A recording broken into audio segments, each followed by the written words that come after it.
同款诈骗新闻，镜头是来到越南。越南上大金融诈骗案，越南房地产第一好野人张美兰，伊涉嫌甲银行骗270亿美金。去年4月去互法院判死刑，不过这阵案情是出现变化，因为7月开始，越南要废除贪污等8项罪名死刑。等于讲，这张美兰敢若会乖一世人得过死刑。 越南房地产华裔首富张美兰涉嫌透过股份掌控越南的第5大银行西港商业银行，并且透过真济间空壳公司，伫10多年之间继续增额贷款，含使用现金，偷摕银行270亿的美金，大约是代票7882亿，大约占越南 GDP 的6%。 68岁张美兰去年4月获判死刑，这桩越南历史上金额上大的金融诈欺案，煞出现大变盘。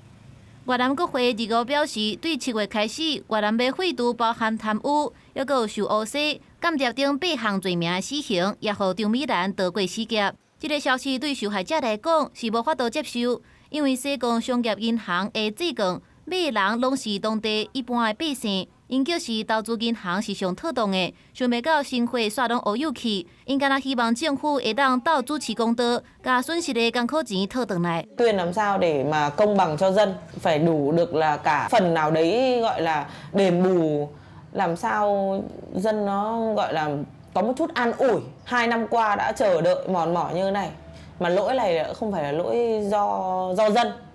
lỗi là do quá tin vào ngân hàng, mà lỗi là do thanh tra giám sát ngân hàng ăn hối lộ